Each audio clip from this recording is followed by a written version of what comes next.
आदाब, मैं नीता सिंह हाजिर हूँ साइंस, टेक्नोलॉजी, शेरो अदब, सोशल साइंस, एजुकेशन और दुनिया भर के हर तरह के नॉलेज पर मबनी खास प्रोग्राम के साथ, जिसका नाम है इल्म की रोशनी।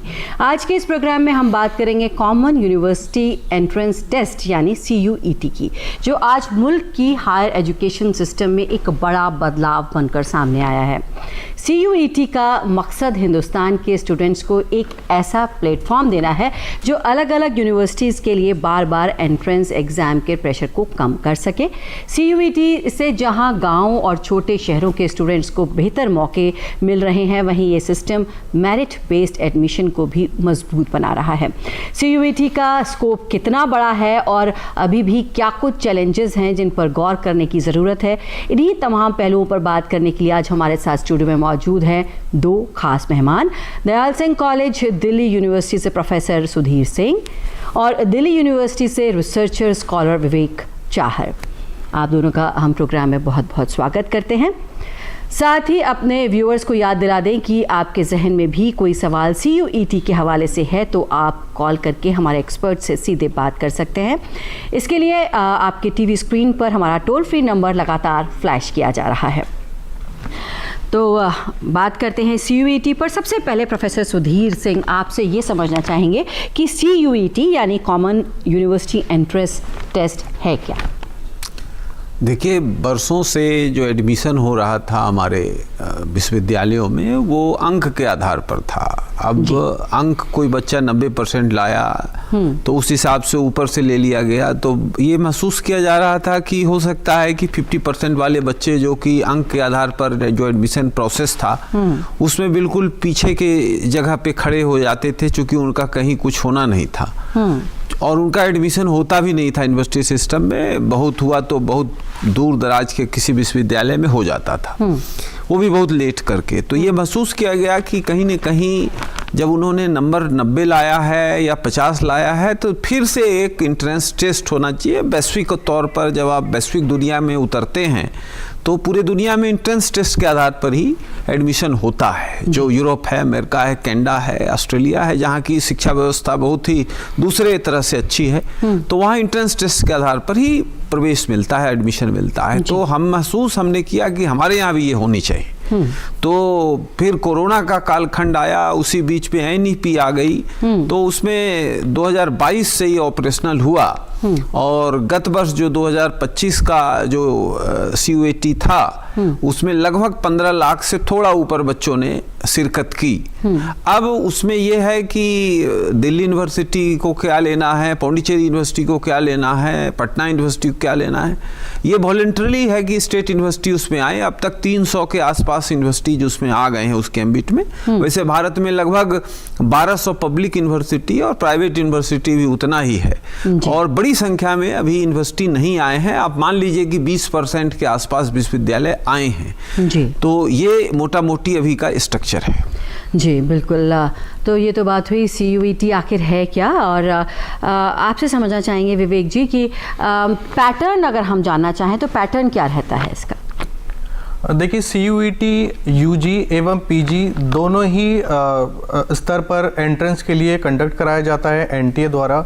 अगर हम बात करें CUET UG यानी कि अंडर ग्रेजुएट एग्जामिनेशन की, तो उसमें जो एलिजिबिलिटी क्राइटेरिया होती है उसके लिए आप या तो 12th पास हो या 12th अपीयरिंग हो। CUET UG के अंडर किसी भी प्रकार का कोई एज रेस्ट्रिक्शन नहीं होता, यानी कि उसमें अपर एज लिमिट जैसी कोई चीज़ नहीं है। साथ ही साथ अगर जो छात्र जिनका गैप ईयर है कक्षा 12वीं के बाद, यदि उनका कोई गैप ईयर है तो वह छात्र भी एलिजिबल होते हैं इस एग्जामिनेशन में पार्टिसिपेट करने के लिए। CUET UG का अगर हम पैटर्न जानने की कोशिश करें तो इसमें ब्रॉडली 3 सेक्शंस होते हैं जी। जो हमारा पहला सेक्शन होता है वो लैंग्वेज टेस्ट होता है, जिसके अंदर लगभग 50 क्वेश्चंस पूछे जाते हैं। यहाँ पर नेगेटिव मार्किंग का भी प्रावधान रखा गया है। 5 मार्क्स अवॉर्ड किए जाते हैं करेक्ट आंसर के लिए और -1 मार्क्स डिडक्ट किया जाता है रॉन्ग आंसर के लिए। तो इस हिसाब से जो पहला सेक्शन लैंग्वेज टेस्ट का जो टोटल मार्क्स हुए वो लगभग 250 मार्क्स हो गए। उसके बाद फिर जो दूसरा सेक्शन आता है इसमें सब्जेक्ट स्पेसिफिक जो डोमेन सब्जेक्ट्स होते हैं, जिसके अंदर लगभग 22 सब्जेक्ट्स की एक लिस्ट दी गई है, जिसके अंदर सब्जेक्ट्स हैं जैसे political science, sociology, physics, chemistry, mathematics, इस प्रकार के जो सब्जेक्ट्स हैं वो वहाँ पर छात्र को एक ऑप्शन मिलता है कि जो भी सब्जेक्ट उसने अपनी कक्षा 12वीं के दौरान चयनित किए थे उन सब्जेक्ट्स को वहाँ पर चूज कर सकता है। फिर उसके बाद जो तीसरा जो सेक्शन 3 पर अगर हम जाएं तो वहाँ पर एक जनरल एप्टीट्यूड टेस्ट यानी कि गेट एक एग्जाम होता है। इस एग्जाम का भी पैटर्न उसी सेक्शन 1 और सेक्शन 2 की तरह ही इसका भी पैटर्न होता है, यानी कि कुल 50 सवाल यहाँ पूछे जाते हैं। पॉजिटिव रेस्पॉन्स के 5 मार्क्स और नेगेटिव के -1, और टोटल मार्क्स जो है 250 मार्क्स होते हैं। इस पूरी एग्ज़ाम की जो प्रणाली है, इस दौरान छात्र को ऑप्शन दिया जाता है, यानी कि वो मैक्सिमम 5 सब्जेक्ट्स में यहाँ पर वो अपीयर कर सकता है। उसके अलावा ये सब्जेक्ट जो CUET UG एग्जामिनेशन है, इसमें लगभग हमारी 40 समथिंग जो सेंट्रल यूनिवर्सिटीज़ हैं, स्टेट यूनिवर्सिटीज़ हैं, उन सभी पर BA, BSc प्रोग्राम या फिर 5 ईयर इंटीग्रेटेड LLB प्रोग्राम या BCom प्रोग्राम, इस तरीके के प्रोग्राम्स में एडमिशन लिया जाता है जी। अब अगर हम बात करें CUET PG एग्जामिनेशन की, तो उसका भी जो पैटर्न है वो लगभग थोड़ा सा डिफरेंट है, यानी कि वहाँ पर हमें कुल 4 ऑप्शन मिलते हैं कि हम 4 सब्जेक्ट्स के अंदर अप्लाई कर सकते हैं। यहाँ पर नंबर ऑफ क्वेश्चंस 75 होते हैं और एक पेपर का जो पूर्णांक जो टोटल मैक्सिमम मार्क्स होते हैं वो 300 मार्क्स होते हैं।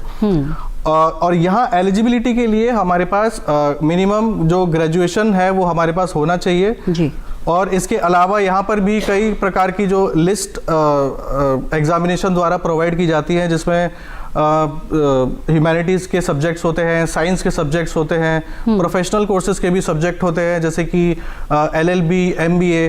तो इस प्रकार से एक पूरी सब्जेक्ट्स की सूची भी वहाँ पर मौजूद होती है। छात्र जिस भी प्रोग्राम में जाना चाहते हैं वो उसके लिए वहाँ पर अप्लाई कर सकते हैं जी। बिल्कुल, तो ये तो बात हुई CUET का क्या पैटर्न है, क्या एलिजिबिलिटी क्राइटेरिया है और कैसे आप अप्लाई कर सकते, कैसे आप अप्लाई कर सकते हैं, क्या आपको करना होगा। प्रोफेसर सुधीर, आपसे समझना चाहेंगे कि CUET आने के बाद किस तरह के बदलाव देखने को मिले हैं। देखिए, बहुत बड़े स्तर के बदलाव देखने को मिल रहे हैं। सबसे पहली बात कि जो नॉर्मल एडमिशन प्रोसेस था, जो अंक के आधार पर होता था, उसमें मैन पावर की बड़ी ज़रूरत पड़ती थी। एक एक कॉलेज अगर दिल्ली विश्वविद्यालय का आप लें तो पूरा कॉलेज लगा रहता था, टीचिंग नॉन टीचिंग सब लगे रहते थे। अब हर चीज़ कंप्यूटर से हो रहा है। बच्चा अपने घर में भोपाल में बैठा हुआ है, वो दिल्ली विश्वविद्यालय में एडमिट हो गया, अगर उसका आया है कट ऑफ के अंदर तो फिर उसके जो सर्टिफिकेट्स हैं वो भी अकॉर्डिंगली चेक कर लिए गए ऑनलाइन ही। उसने अपलोड किया, संबंधित विभाग के शिक्षकों को वो प्रेषित किया गया, उन्होंने एक टीम बनाई हुई है, उन्होंने उसको देखा। फिर अगर वो OBC या SC या ST या EWS कैटेगरी में है तो उसका सर्टिफिकेट चेक किया गया और वो वैलिडिटी वगैरह देखा गया, जो भी मानकों के अनुसार है। उसके बाद जो है फिर जब ये सारी प्रक्रिया पूरी हो गई तो फिर उसका पेमेंट का उसको बताया गया कि एवरीथिंग इज ओके, अब आप पेमेंट कर सकते हैं।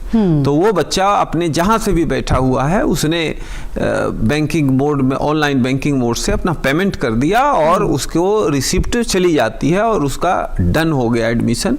और उसको कहीं से भी देश में जहाँ कहीं ले रहा है वहाँ एडमिशन लेने की माने वहाँ आने की ज़रूरत नहीं है। दूसरी इसकी सबसे बड़ी बात है कि पहले हम देखते थे कि सेंट्रल विश्वविद्यालयों में जोर होता था, पूरे देश के बच्चे वहीं आते थे। जैसे दिल्ली विश्वविद्यालय में आपको मिजोरम से लेके केरल तक के जितने बच्चे हैं, मतलब एरियाज हैं, वहाँ के बच्चे मिल जाएंगे। अब क्या हुआ कि CUET में हो सकता है कि दिल्ली के कुछ बच्चे पौंडीचेरी में एडमिशन लें और केरल के कुछ बच्चे कश्मीर में एडमिशन लें और असम के कुछ बच्चे जो है वो उत्तर प्रदेश में एडमिशन लें, जो भी यूनिवर्सिटी उसमें पार्टिसिपेट करती है। तो इस हिसाब से अगर आप देखें तो एक माइन्यूट तरीके से राष्ट्रीय एकता का जो है मजबूतीकरण होता है। क्योंकि वो बच्चा जो गुवाहाटी में बैठा हुआ है उसने उत्तर प्रदेश में नहीं देखा है क्या हो रहा है, लेकिन इस माध्यम से वो जाता है BA में 3 साल या अब 5 साल, MA में 2 साल, तो वहाँ रहता है।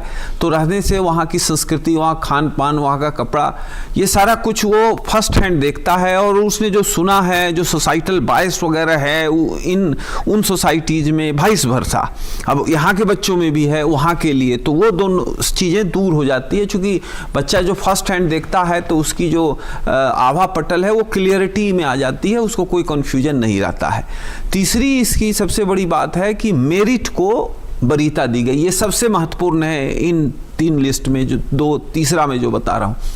जैसा कि मैंने पहले कहा कि 90% वाले बच्चे का तो एडमिशन तय था। मान लीजिए कि मैं एक आपको एग्जांपल दे रहा हूं, हमारे यहाँ कॉमर्स का बहुत क्रेज है दिल्ली विश्वविद्यालय में। तो एक Shri Ram college of commerce एक कॉलेज है जहां 100% पर 100 एडमिशन पहले दिन में ब्लॉक हो जाता था जी। 100 एडमिशन 100% जो बच्चा लेके आ रहा है, चूंकि ऑल इंडिया का बच्चा आता था तो नंबर की तो कोई कमी होती नहीं थी। 100% नंबर भी तकरीबन आप मान लीजिए 20-25 हजार बच्चों का होता है जब रिजल्ट निकलता है तो 12वीं का, तो वो बच्चा आके ब्लॉक कर देता था।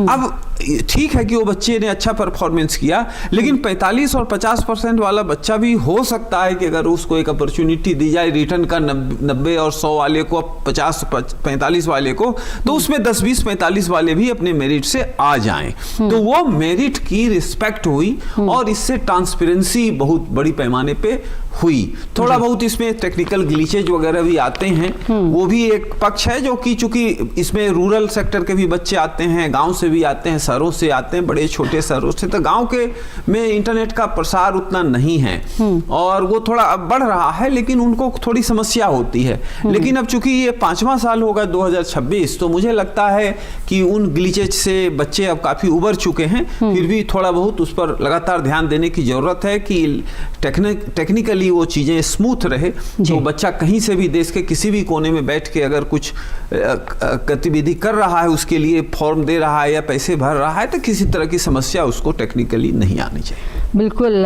प्रोफेसर सुधीर, चैलेंजेस के बारे में भी बात करेंगे। विवेक जी, आपसे समझना चाहेंगे कि जो बच्चे पहले 12th का एग्ज़ाम देते थे, 12th का बोर्ड देते थे, उसमें जो मार्क्स आते थे, जो ग्रेड्स आते थे, उसके आधार पर उन्हें एडमिशन मिलता था। अब वही बच्चे जब CUET का दे रहे हैं, तो क्या इसमें कुछ चेंजेस देखने को मिलते हैं? जिन बच्चों ने बोर्ड में अच्छा किया है, उन्होंने अगर कॉन्सेप्ट क्लियर है, पढ़ाई अच्छी की है, तो ऑब्वियस सी बात है कि वो CUET में भी अच्छा देंगे, या कुछ अलग पैटर्न देखने को मिलता है? देखिए, यहाँ पर डिफरेंस ऑफ ओपिनियन जो है वो यहीं एग्जिस्ट करती है, क्योंकि जो हमारा स्कूलिंग स्ट्रक्चर है वो हमारा काफ़ी ज़्यादा डाइवर्स है जी। हमारे पास स्टेट बोर्ड्स हैं, ICSE बोर्ड्स हैं और अन्य प्रकार के काफ़ी जो बोर्ड्स हैं हमारे इंडिया के अंदर ऑपरेट करते हैं। साथ ही साथ जो स्कूल एजुकेशन होती है वहाँ पर कॉन्सेप्चुअल बिल्डिंग पर ज़्यादा फोकस किया जाता है। वहाँ स्टूडेंट की जो ओवरऑल डेवलपमेंट होती है उस पर ज़्यादा फोकस किया जाता है। स्टूडेंट को वो सब्जेक्टिव आंसर्स क्रिएट कर सके, लिख सके, उसकी अंडरस्टैंडिंग डेवलप कर सके, वहाँ उस चीज़ पर ज़्यादा फोकस किया जाता है जी। लेकिन अगर हम CUET की बात करें, अगर हम CUET UG एग्जामिनेशन की बात करें, तो यहाँ पर एक स्टैंडर्डाइज्ड फॉर्मेट को यूज़ किया जाता है और एक यूनिफॉर्म सिलेबस जो कि NCERT की पुस्तकों पर आधारित होता है, वही सिलेबस सभी छात्रों को जो भी CUET UG के अंदर एग्जामिनेशन में एस्पायरिंग कैंडिडेट्स है, उन सभी को उसके हिसाब से ही प्रिपेयर करना पड़ता है। साथ ही साथ इस एग्जामिनेशन के अंदर छात्र को सब्जेक्टिविटी के अलावा ऑब्जेक्टिविटी, यानी कि जब उससे MCQ बेस्ड क्वेश्चंस पूछे जाएंगे तो उसको फैक्ट्स पर भी उतना ही फोकस करना पड़ेगा जितना उसको कॉन्सेप्ट पर फोकस करना पड़ रहा है। इसके अलावा स्टूडेंट को अपनी स्पीड, क्योंकि स्पीड एक बहुत ही क्योंकि टाइम बाउंड एग्जामिनेशन होता है, स्पीड बहुत ज़रूरी है, क्योंकि यहाँ पर जो टाइम दिया जाता है वो लगभग 60 मिनट्स, 1 घंटा लगभग एक पेपर के लिए यहाँ पर दिया जाता है। साथ ही साथ स्टूडेंट चैलेंजेस जो फेस करते हैं उसमें मल्टीपल जो एग्जामिनेशंस होते हैं सेम सिटी में या फिर सेम डे में और अलग अलग शिफ्ट्स में जो होते हैं, तो काफ़ी ज़्यादा बर्डन और एंजाइटी स्टूडेंट की तरफ से देखने को मिलती है। इसके अलावा मैं ये भी कहना चाहूँगा, क्योंकि यहाँ पर जो एग्जामिनेशन है, जो हमारा CUET UG का जो एग्जामिनेशन है, क्योंकि ये स्कूली पैटर्न से थोड़ा अलग है, क्योंकि यहाँ पर स्पीड और ऑब्जेक्टिव जो फैक्चुअल नॉलेज है उसको टेस्ट किया जाता है, इसलिए यहाँ पर एक ग्राउंड भी तैयार होता है कि जो कोचिंग संस्थान है, जो आज की डेट में अगर हम कोचिंग इंस्टीट्यूशंस को इवेल्युएट करें तो $1 मिलियन की कंपनीज हमारे इंडिया के अंदर ऑलरेडी कोचिंग इंस्टीट्यूट्स की क्रिएट हो चुकी है। और इन संस्थानों के द्वारा, या आप कह सकते हो कि कुछ चिन्हित संस्थान अपनी मार्केटिंग के दौरान एक एंजाइटी का माहौल भी स्टूडेंट्स में क्रिएट कर देते हैं, जो कि बहुत ही नेगेटिव इम्पैक्ट भी होता है। तो पहले के टाइम पर जब 12th पर ही छात्र को फोकस करना पड़ता था, लेकिन अब उसको 12th के साथ साथ कॉम्पिटिटिव एग्जाम, अपनी स्पीड और फैक्चुअल नॉलेज, उन सभी को प्रिपेयर करने पर अपना ध्यान देना पड़ता है। जी बिल्कुल। प्रोफेसर सुधीर, आप इससे कितना इत्तेफाक रखते हैं कि बोर्ड की तैयारी के साथ साथ 12th के एग्ज़ाम के साथ साथ CUET की भी अलग से तैयारी करनी पड़ती है, और जिस मकसद के साथ CUET की शुरुआत की गई थी कि कम प्रेशर होगा, कम स्ट्रेस होगा, वो कहीं ना कहीं ख़त्म होता दिखाई देता है? देखिए, इसमें कुछ बातें महत्वपूर्ण हैं जिसका ध्यान रखा जाए तो ये बहुत ही सीरियस तैयारी की जरूरत नहीं पड़ती है। देखिए, सब्जेक्ट डोमेन से तो क्वेश्चन आता ही है। आप सब्जेक्ट चुनते हैं खुद कि आपने पॉलिटिकल साइंस लेना है, हिस्ट्री लेना है, फिलोसफी लेना है, या साइंस ब्लॉक में आपको बायोलॉजी, बॉटनी, जूलॉजी लेना है, तो उस हिसाब से आपको क्वेश्चन वहाँ होते हैं। बाकी 2 क्वेश्चन ब्लॉक कॉमन है, वो जो है जनरल नॉलेज का है और एक लैंग्वेज का डोमेन है, तो ये सबके लिए लगभग बराबर है। सब्जेक्ट अलग अलग है, तो चूंकि आपने जिस सब्जेक्ट को 12वीं में रखा है और उसको प्रॉपर पढ़ा है, तो ये हम अपेक्षा करते हैं कि वो आपको आनी चाहिए।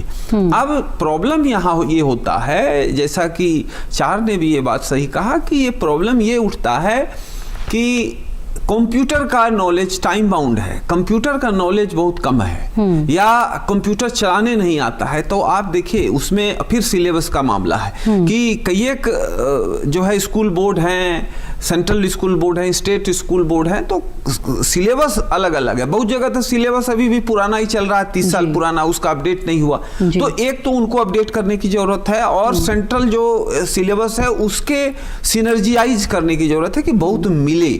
और तीसरी बात यह है कि देखिए, शिक्षा जो है वो भारत जो शासन चलता है हमारा डेमोक्रेसी के तहत, तो वो 3 चलता है, 3 लिस्ट है हमारे यहाँ, यूनियन लिस्ट है, स्टेट लिस्ट है, कंकरेंट लिस्ट है। तो शिक्षा जो है वो स्टेट लिस्ट में आता है, कंकरेंट में भी कभी कभी उस पर कुछ कानून बनाते हैं, तो सेंट्रल गवर्नमेंट को कोई पावर नहीं है स्टेट के शिक्षा के बारे में कानून बनाने का।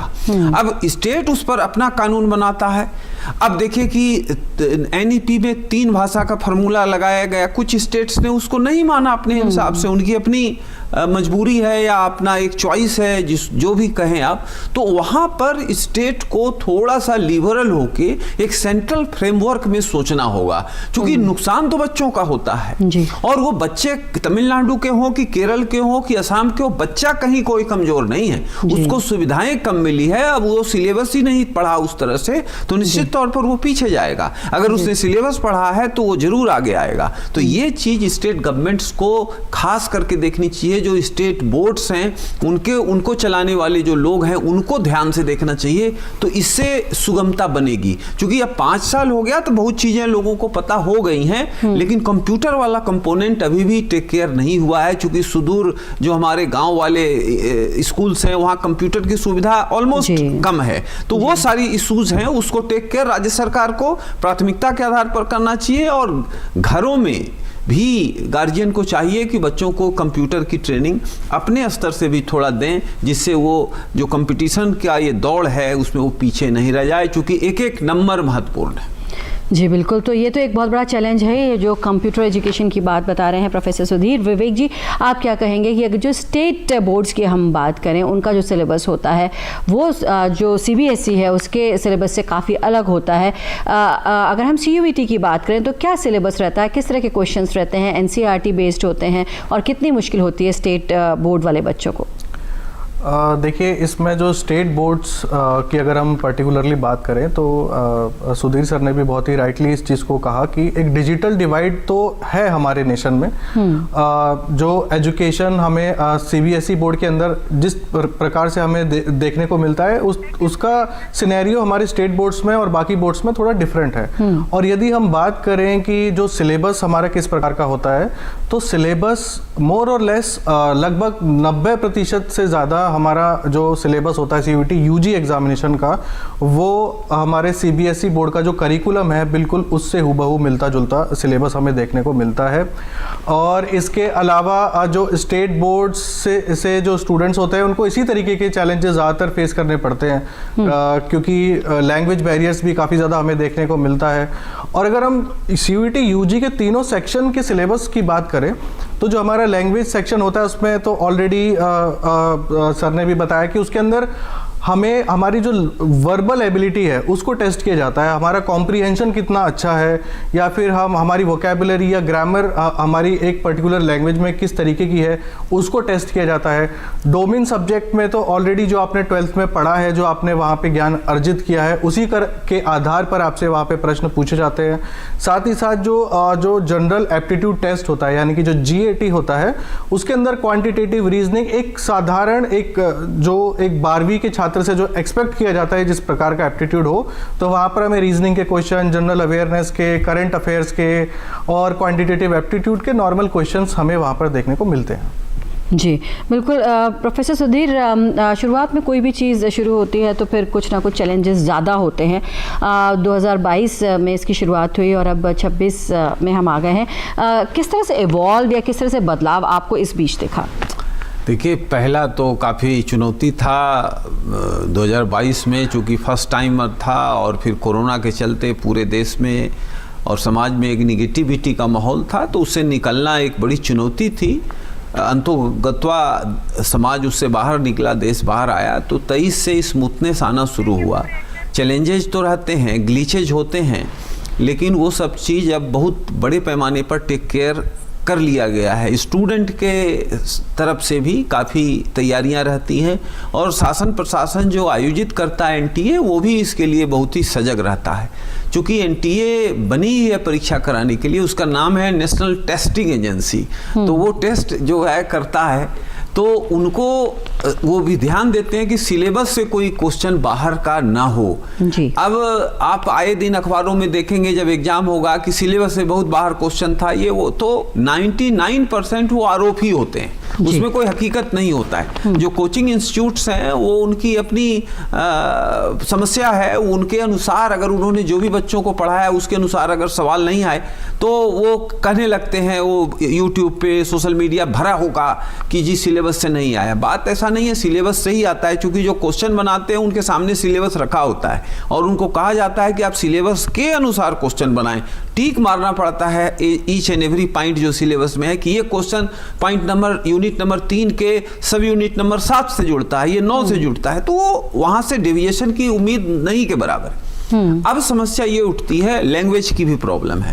अब है कि सवाल है कि आप अंग्रेजी में किताब पढ़ रहे हैं या हिंदी में किताब पढ़ रहे हैं या वर्नाकुलर लैंग्वेजेस में पढ़ रहे हैं, तमिल में पढ़ रहे हैं, तेलुगु में पढ़ रहे हैं, कन्नड़ा में पढ़ रहे हैं, या साउथ नॉर्थ ईस्ट की भाषाओं में पढ़ रहे हैं, असमिया में पढ़ रहे हैं, मणिपुरी में पढ़ रहे हैं। अब उन लिटरेचर में, उनके साहित्य में कितना लिखा हुआ है, उसमें कितना वर्थ है, तो ये अभी भी थोड़ा सा इवॉल्विंग प्रोसेस है और यहाँ सरकार का बहुत कंट्रोल नहीं है। ये पब्लिक जो व्यवसाय होती है, जो लोग व्यवसाय करते हैं किताबों के, उनके हाथ में है।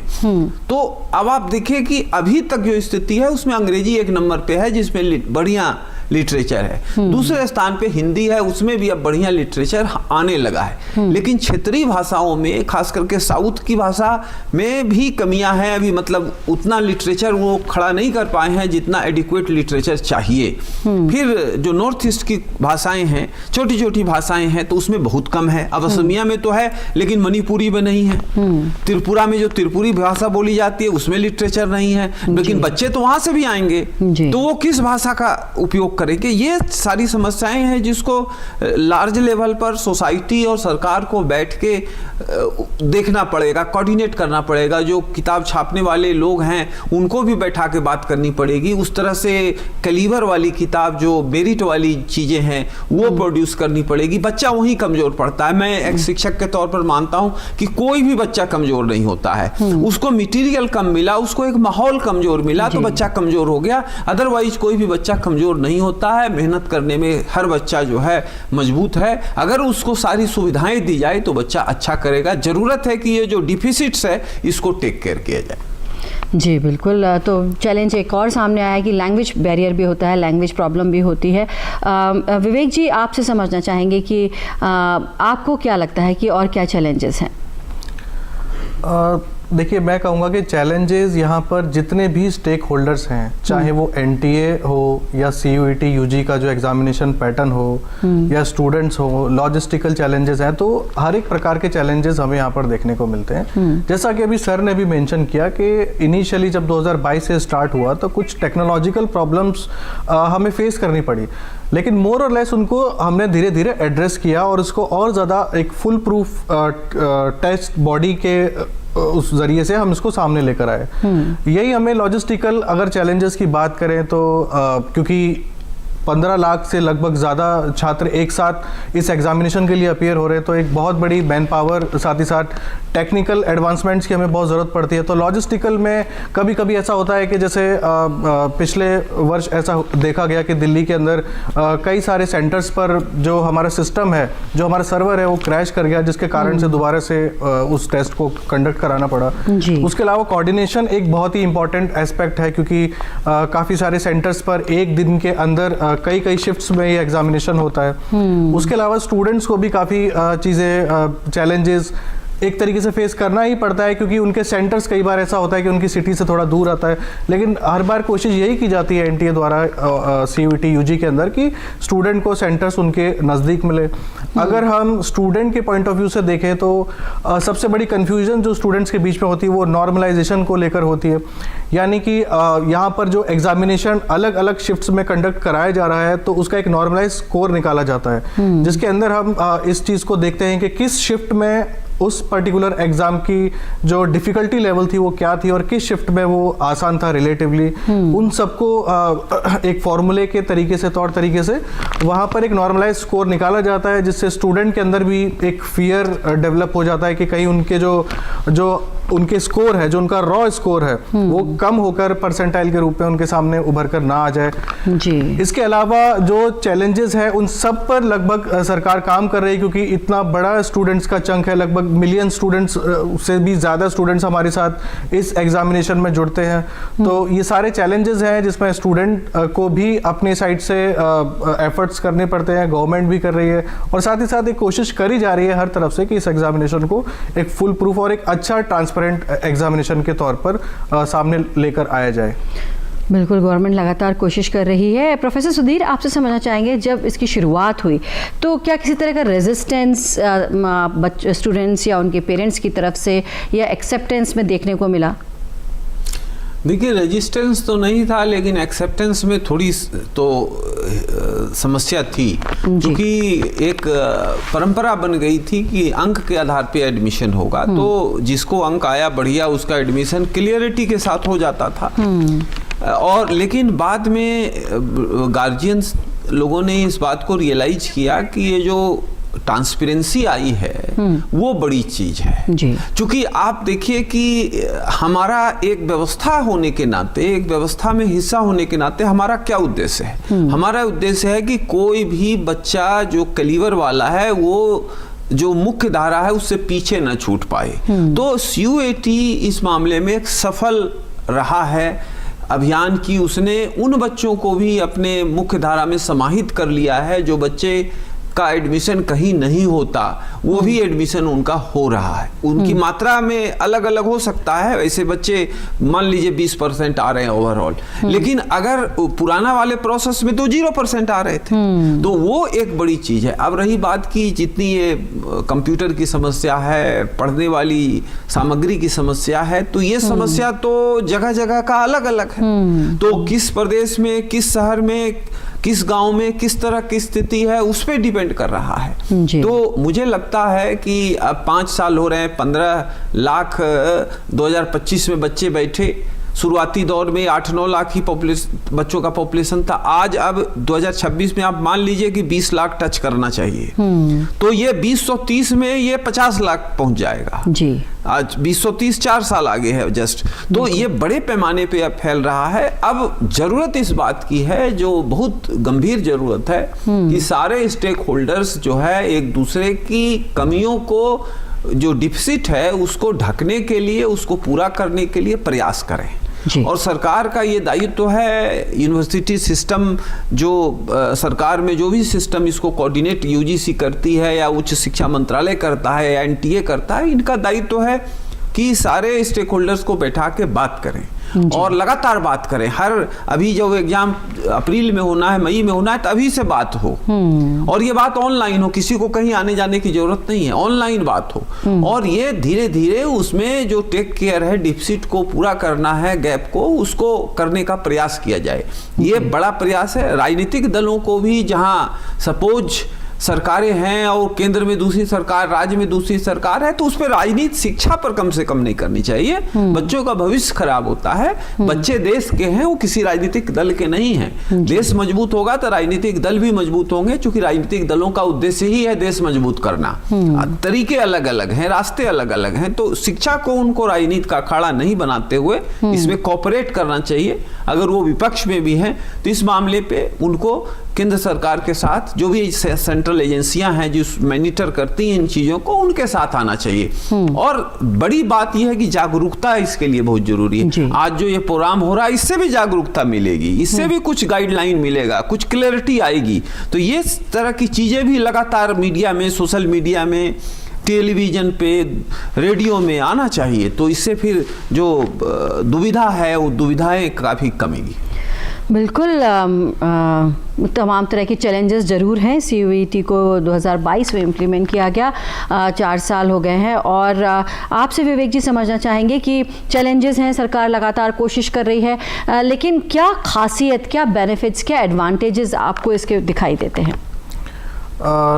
देखिए, इसका सबसे बड़ा जो एडवांटेज है, सबसे बड़ा जो बेनिफिट है वो ये है कि यहाँ पर हमें पहले जो छात्रों को अलग अलग विश्वविद्यालयों में उनके अलग अलग रजिस्ट्रेशंस करने पड़ते थे, यहाँ पर एक सिंगल विंडो की तरह यहाँ पर स्टूडेंट रजिस्टर करता है, CUET UG या फिर PG एग्जामिनेशन में अपीयर होता है, और उसके बाद जिस भी विश्वविद्यालय में वो एस्पायर करता है जाने का, वो वहाँ पर जाकर अपना उस स्कोर के साथ वहाँ पे रजिस्टर करके और वहाँ की काउंसलिंग में ऑनलाइन माध्यम से वहाँ पे अपीयर हो सकता है। और उसको एडमिशन, अगर उसकी कट ऑफ रेंज के अंदर वो आता है तो उसको ज़रूर उस पर मिलेगा उसको। साथ ही साथ उसके अलावा एक स्टैंडर्ड यहाँ पर एक एग्जामिनेशन हमें देखने को मिलता है कि सिलेबस सबके लिए सेम है। यहाँ पर जो लेवल जो क्रिएट किया गया वो सभी छात्रों के लिए सामान्य है। यानी कि यहाँ पर जो एक सिलेबस उन्होंने प्रोवाइड किया है, उन्होंने अपने एग्जामिनेशन का पैटर्न सबके लिए सेम रखा गया है। और उन्होंने जो CUET UG एग्जामिनेशन है अलग अलग शिफ्ट में ही कंडक्ट होता है वैसे तो, और नॉर्मलाइजेशन भी एक तरीके का एक ऐसा प्रोसीजर है जहां पर डिफ़िकल्टी लेवल्स को भी मैच करके एक ऐसा स्टैंडर्ड स्कोर लाया जाता है, जिससे कि किसी छात्र को जो जिसकी शिफ्ट में एग्जामिनेशन थोड़ा इजी था उसको कहीं ज़्यादा उससे फ़ायदा ना रखा जाए। और एक ट्रांसपेरेंसी भी यहाँ पर हमें बहुत ज़्यादा देखने को मिलती है, क्योंकि ऑनलाइन जो माध्यम से CBT मोड पर, कंप्यूटर बेस्ड जो टेस्ट मोड पर ही एग्जामिनेशन कंडक्ट होता है, तो इससे इन्वायरमेंटल इम्पैक्ट भी है, क्योंकि पहले पेपर पेन के माध्यम से लिया जाता था। अब हम अधिकांश एग्जाम्स में, कुछ UPSC के एग्जाम्स को छोड़कर बाकी सारे एग्जाम्स में हम CBT मोड के अंदर आ चुके हैं। और यहाँ पर आंसर कीज को चैलेंज करना, सब कुछ एक बहुत ही ट्रांसपेरेंट तरीके से ऑनलाइन फॉर्मेट में होता है, तो स्टूडेंट्स इससे फ़ायदा उठाते हैं। साथ ही साथ जो डिजिटल डिवाइड वाला भी जो प्रॉब्लम है, उससे भी सरकार निपटने के लिए अवेयरनेस प्रोग्राम्स और स्कूल में अलग अलग रेमेडियल क्लासेस और इस तरीके के प्रावधान लेकर आ रही है, जिससे कि स्टूडेंट्स को जो क्लास 12 के अंदर है या फिर जो कॉलेज से जो पास आउट होने वाले हैं स्टूडेंट और PG के लिए अप्लाई करने वाले, तो उनको भी गाइडेंस मिलने के लिए यूट्यूब पर अलग अलग माध्यम से हर तरीके से उनको अवेयरनेस करने का जो प्रयास है वो निरंतर जारी है। जी बिल्कुल। प्रोफेसर सुधीर, आप क्या कहेंगे, जो ये CUET लागू किया गया, कहीं ना कहीं कोशिश ये भी है कि जो ग्लोबल एक स्टैंडर्ड है एजुकेशन का, जैसे एंट्रेंस एग्ज़ाम्स होते हैं, कहीं ना कहीं उसको यूनिफाइड करने की कोशिश की जा रही है। और इम्प्लीमेंट जब शुरुआत में होता है, शुरुआत के दौर में थोड़ा तो चैलेंजेस होते ही हैं। देखिए, वो सारे चैलेंजेज हैं, लेकिन अपॉर्चुनिटीज बहुत ज़्यादा है। आप ये देखिए कि अभी लगभग 4 करोड़ भारतवंशी पूरी दुनिया में काम कर रहे हैं, जो भारत के अतिरिक्त अन्य देशों में, इसमें यूरोप है, अमेरिका है। 135 बिलियन डॉलर उन्होंने 2024-25 के वित्तीय वर्ष में भारत को वापस भेजा। वो रकम इतना है जो पाकिस्तान के टोटल एनुअल टर्नओवर का आधा है। तो आप समझ सकते हैं कितना बड़ा रकम है। विश्व बैंक का कहना है कि 2050 तक ये $1 ट्रिलियन को हमारे लोग भेजेंगे। अब आप देखिए कि पूरी दुनिया में जो विकसित समाज है, विकसित देश है, जो global engine of global growth है, डेवलप्ड सोसाइटीज है, वहाँ जो है डेमोग्राफी प्रॉब्लम जोन में जा रहा है, यानी पॉपुलेशन घट रहा है। बच्चे जो है कम पैदा हो रहे हैं, बुढ़ों की संख्या बढ़ रही है, वर्किंग पॉपुलेशन ऑलमोस्ट डाउन पे है। तो वहाँ जो है वर्कफोर्स तो चाहिए। अभी AI आ रहा है, बहुत चर्चा चल रही है। 80 के दशक में जब हम लोग प्राइमरी स्कूल में पढ़ते थे तो ये लोग कहते थे कि कंप्यूटर आएगा तो सब कुछ खत्म हो जाएगा, लेकिन आज तो कंप्यूटर हर जगह पड़ा है, लेकिन सब कुछ तो खत्म नहीं हुआ। तो AI आने से थोड़ा फर्क पड़ेगा, लेकिन फिर भी मैन पावर की जरूरत है। उस मैन पावर को भारत देगा और 2050 तक विश्व बैंक के आकलन के अनुसार भारतवंशी पूरे दुनिया में 10 करोड़ के करीब काम करेंगे अलग अलग।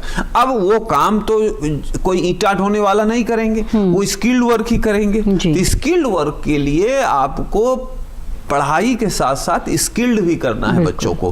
तो वो जो नई न्यू एजुकेशन पॉलिसी 2020 है, उसका एक प्राइम टारगेट है। फिर आपको जब बाहर जाना है तो आपको अपने मातृभाषा के अलावे और कोई विदेशी भाषा, सपोज अंग्रेजी थोड़ी सी सीखनी पड़ेगी, जहां आप वर्केबल तरीके से वहां बातचीत कर पाएं और अपने जो भी नए जगह जाएं वहां अपना काम चला पाएं। तो ये सारा चीज जो है, आज चुनौती तो बहुत बड़ी है, लेकिन आप ये समझिए कि जो रोजगार बहुत बड़ी समस्या है। सरकारी क्षेत्र में कितना रोजगार है, सबको रोजगार नहीं दिया जा सकता। स्टार्टअप खुला है, बहुत सक्सेस रहा है, लेकिन विदेश जाने से बहुत लोगों को रोजगार मिल रहा है और ये बहुत तेजी से बढ़ रही है। तो नई शिक्षा नीति इसको और बल दे रही है और CUAT इसमें गुणवत्ता यानी कि CUAT इसमें स्किल भर रही है। तो ये बहुत बड़ी जो है अपॉर्चुनिटीज है और सरकार का ये प्रयास है कि इस चुनौती को देखते हुए इसको स्वीकार किया जाए और जो अपॉर्चुनिटीज है, जो संभावनाएं हैं, उसको एक्सप्लोर किया जाए। युवा वर्ग को नौकरी मिले, देश की संस्कृति फैले, देश विकसित बने 2047 में। सारा प्रयास इससे बहुत बड़े हद तक जुड़ा हुआ है। जी बिल्कुल। विवेक जी, आप कितना इत्तेफाक रखते हैं प्रोफेसर सुधीर की बात से कि कितनी बड़ी अपॉर्चुनिटी है ये CUAT? जी बिल्कुल, ये एक बहुत बड़ी अपॉर्चुनिटी है, क्योंकि क्लास 12 के बाद जो स्टूडेंट होता है वो सबसे पहले यही एस्पायर करता है कि अगर अच्छी यूनिवर्सिटी में जाए, अच्छी शिक्षा ग्रहण करे, और जब उसका अंडर ग्रेजुएशन कोर्स कंप्लीट हो जाता है तो उसकी दूसरी इच्छा ही होती है या तो वो एम्प्लॉयमेंट की तरफ जाएगा या फिर और फर्दर हायर एजुकेशन की तरफ वो बढ़ेगा। तो वहाँ पर भी हमें CUAT देखने को मिलता है, जो CUAT PG एग्जामिनेशन जो होता है। तो और एक सिंगल एग्जामिनेशन है जो बहुत सारे हमारे कोर्सेज हैं उनको कवर करता है, जिसमें कुछ प्रोफेशनल कोर्सेज भी हैं। हालांकि अगर एग्जामिनेशन की इम्पोर्टेंस की बात करें तो 12th के बाद भी बहुत सारे स्टूडेंट्स डिवाइड हो जाते हैं। कुछ लोग JEE की तरफ जाते हैं, कुछ लोग जो है नीट की तरफ स्टूडेंट्स जाते हैं, और हमेशा अपना एक बैकअप मानकर या फिर एक बैकअप प्लान रखकर CUAT की तरफ भी उनका रुझान होता है। हायर एजुकेशन के अंदर ये एग्जामिनेशन बहुत ही ट्रांसपेरेंट मोड पर हो रहा है और इससे स्टूडेंट्स को भी उतना कन्फ्यूजन क्रिएट नहीं हो पा रहा, और जितना डाइवर्स हमारा इंडिया है, यानी कि जैसा स्टार्टिंग में सुधीर सर ने भी कहा कि जो नॉर्थ ईस्ट से स्टूडेंट है वो दिल्ली आ पा रहा है, या दिल्ली का जो स्टूडेंट है वो साउथ में जा पा रहा है।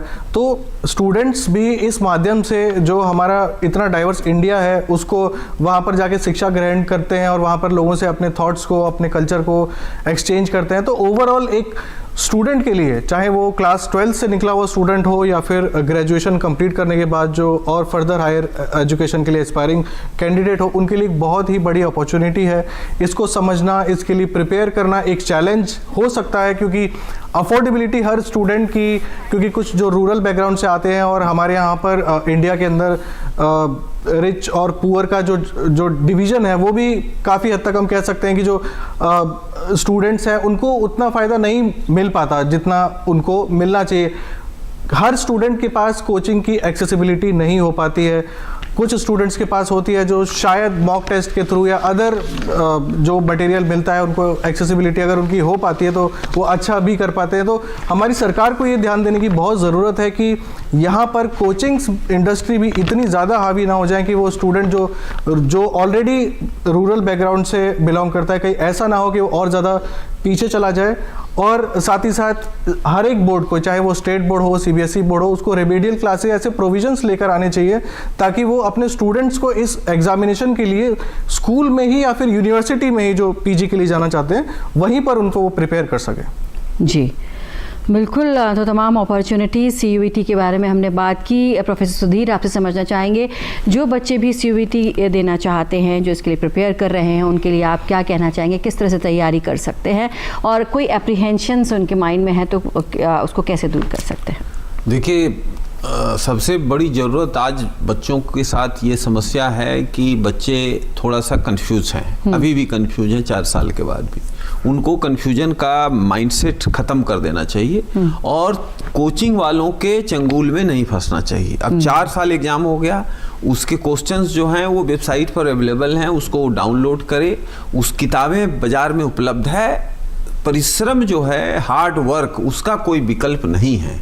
बच्चों को ये समझना चाहिए। कोचिंग वाले जो क्वेश्चन रटा जाते हैं, कोई ज़रूरी नहीं कि उसमें आ जाए। और फिर आप देखते हैं कि जब एग्ज़ाम के बाद जो अराजकता फैलती है शहरों के गलियों में, खास करके दिल्ली, पटना और लखनऊ जैसे जगहों पे जहाँ डिमांड होती है, वो सबसे ज़्यादा कोचिंग वाले उसमें आगे होते हैं। तो ये बच्चों को ध्यान देने की ज़रूरत है कि वो बहुत ही एकाग्रता से पढ़ाई करें। हिंदी में, अंग्रेजी में और स्थानीय भाषाओं में, क्षेत्रीय भाषाओं में भी बहुत साहित्य उपलब्ध है। उनको ये चाहिए कि उसमें से अच्छा कौन है वो थोड़ा सा निकाल लें और वहाँ पर वो अपने शिक्षकों से सलाह ले सकते हैं। जो हाई स्कूल में शिक्षक उनको पढ़ा रहा है, उससे वो सलाह ले सकते हैं कि कौन सा किताब अच्छा रहेगा। और चूंकि वो 12वीं में उन चीज़ों को बहुत ही मंथन करते हैं, एग्जाम खुद लिखते हैं, तो उनको हैबिट है और वो हैबिट उनको यहाँ भी काम देगा। तो एक, बच्चों को ये देखना चाहिए कि उनको घबराना नहीं है। थोड़ा दूसरा कि उनको कंप्यूटर पर जरा अपना उंगली जो है तेज करना चाहिए। और चूंकि ये टाइम बाउंड एग्जाम है, टाइम भी इम्पोर्टेंट है, बहुत ही सीरियस इम्पोर्टेंट है। तीसरा बात ये है कि वो कंप्यूटर का किस तरह से वो काम करें, वो भी उनके लिए थोड़ा इनडिसिसिव नहीं रहना है, डिसिसिव रहना है। तीसरी, इसमें मैं बच्चों को निवेदन करूंगा कि जो क्वेश्चन वो उन्हें आंसर पता है, सबसे पहले उसको करें। उसके बाद जो वो हिसाब किताब से जोड़ के कर सकते हैं उसको करें। जो बिल्कुल नहीं आता है उसको सबसे बात करें। होता क्या है कि बच्चे एक तरफ से A2 A1 से शुरू करते हैं, जो नहीं आया वहाँ फंस गए, अब 10 मिनट फंसे हुए हैं, इस बीच में उनका महत्वपूर्ण समय उधर बर्बाद हो रहा है। तो इस तरह से कैटेगराइजेशन, टाइम का प्रायोरिटी बच्चों को करना चाहिए। तो उससे वो उनका जो मानसिक तनाव है वो उस दौरान, परीक्षा के दौरान कम रहेगा। और निश्चित तौर पर वो हार्ड वर्क करें, थोड़ा खेलें कूदें, शरीर को स्वस्थ रखें। शरीर में ही स्वस्थ मस्तिष्क का निवास होता है। मुझे लगता है बच्चे अगर छोटे छोटे सुझावों पर तवज्जो देंगे तो वो अच्छा करेंगे। बिल्कुल। विवेक जी, आपसे एक कंक्लूडिंग रिमार्क चाहेंगे कॉमन यूनिवर्सिटी एंट्रेंस टेस्ट यानी CUET पर। मैं यही कहना चाहूँगा कि अगर हम टाइमलाइन को समझें तो अभी फ़िलहाल में CUET UG के जो फॉर्म्स हैं वो लाइव हैं। जो भी छात्र एस्पायरिंग हैं, जो 12th में अपीयर कर रहे हैं या फिर अपना 12th एग्जामिनेशन पास कर चुके हैं, वो जाएं, उस फॉर्म को समझें, उसको फिल करें, एग्जामिनेशन की तैयारी करें। जो छात्र अभी 12वीं में है, मैं उन्हें यही कहना चाहूँगा कि अभी आप अपने बोर्ड एग्ज़ाम्स पर फोकस करें, स्ट्रेस ज़्यादा ना लें और अपने आप को बहुत हेल्दी रखें। अगर आप हेल्दी रहेंगे तो आपके एग्ज़ाम्स, जो आपका पोटेंशियल है, आप उसका अच्छी तरह वहाँ पर यूज़ कर पाएंगे। और जो CUET PG के जो छात्र हैं, अभी 14 जनवरी लास्ट डेट थी एग्ज़ाम फॉर्म की, उसमें अप्लाई करने की। उसका भी जो एग्ज़ाम होगा अप्रैल मई के टाइम पर, जब CUET UG का एग्ज़ाम होता है, उनको भी मैं यही कहना चाहूँगा कि आप भी इस एग्ज़ामिनेशन की अपने ऊपर कॉन्फिडेंस रखें, अपने टीचर्स के ऊपर कॉन्फिडेंस रखें, आपने अब तक जो पढ़ा है उसको और अच्छे से रिवाइज करते रहें, स्ट्रेस बिल्कुल ना लें और हेल्दी रहें। आपका एग्ज़ामिनेशन अच्छा हो, मैं बस यही कामना करता हूँ। जी बिल्कुल। प्रोफेसर सुधीर, विवेक जी, आप दोनों ने वक्त निकाला, स्टूडियो में आए और इतनी अहम जानकारी हमें CUET यानी कॉमन यूनिवर्सिटी एंट्रेंस टेस्ट से जुड़ी हुई दी, उसके लिए आप दोनों का बहुत बहुत आपका भी बहुत बहुत धन्यवाद। तो आज हम बात कर रहे थे कॉमन यूनिवर्सिटी एंट्रेंस टेस्ट यानी कि CUET की, क्या इसका स्कोप है और क्या चैलेंजेस हैं हमने जाना।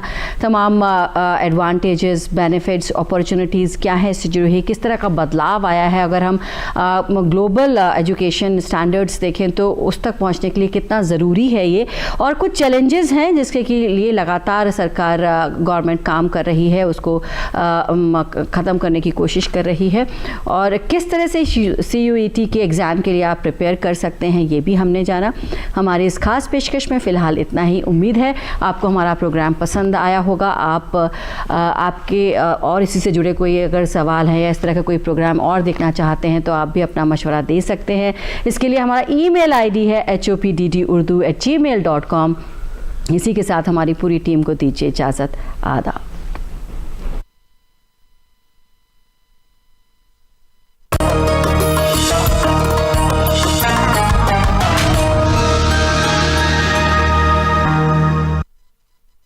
मैं क्रिस से हिट कर